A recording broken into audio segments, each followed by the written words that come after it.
भारद्वाज प्राचीन भारतीय ऋषि थे। चरक संहिता के अनुसार भारद्वाज ने इंद्र से आयुर्वेद का ज्ञान पाया। ऋक्तंत्र के अनुसार वे ब्रह्मा, बृहस्पति एवं इंद्र के बाद वे चौथे व्याकरण प्रवक्ता थे। उन्होंने व्याकरण का ज्ञान इंद्र से प्राप्त किया था। प्राक्तंत्र 1.4 तो महर्षि भृगु ने उन्हें धर्मशास्त्र का उपदेश दिया।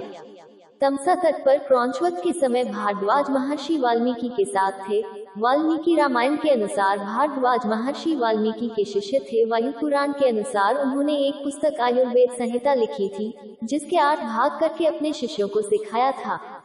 चरक संहिता के अनुसार उन्होंने आत्रेय पुनर्वसु को काय चिकित्सा का ज्ञान प्रदान किया था। ऋषि भारद्वाज को प्रयाग का प्रथम वासी माना जाता है, अर्थात ऋषि भारद्वाज ने ही प्रयाग को बसाया था। प्रयाग में ही उन्होंने धरती के सबसे बड़े गुरुकुल विश्वविद्यालय की स्थापना की थी और हजारों वर्षों तक विद्या दान करते रहे।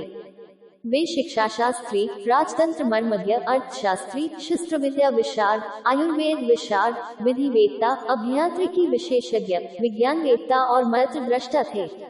ऋग्वेद के छठे मंडल के दृष्टा ऋषि भारद्वाज ही हैं। इस मंडल में 765 मंत्र हैं। अथर्ववेद में भी ऋषि भारद्वाज के 23 मंत्र हैं। वैदिक ऋषियों में इनका ऊंचा स्थान है। आपके पिता बृहस्पति और माता ममता थी। ऋषि भारद्वाज को आयुर्वेद और सावित्री और अग्नि विद्या का ज्ञान इंद्र और कालांतर में भगवान श्री ब्रह्मा जी द्वारा प्राप्त हुआ था। अग्नि के सामर्थ्य को आत्मसात कर ऋषि ने अमृत तत्व प्राप्त किया था और स्वर्ग लोक जाकर आदित्य से सायुज्य प्राप्त किया था। तयो ब्राह्मण 3 अक्टूबर 11। संभवतः इसी कारण ऋषि भारद्वाज सर्वाधिक आयु प्राप्त करने वाले ऋषियों में से एक थे। चरक ऋषि ने उन्हें अपरिमित आयु वाला बताया है। ऋषि भारद्वाज ने प्रयाग के अधिष्ठाता भगवान श्री माधव, जो साक्षात श्री हरि हैं, की पावन परिक्रमा की स्थापना भगवान श्री शिव जी के आशीर्वाद से की थी। ऐसा माना जाता है कि भगवान श्री द्वादश माधव परिक्रमा संसार की पहली परिक्रमा है।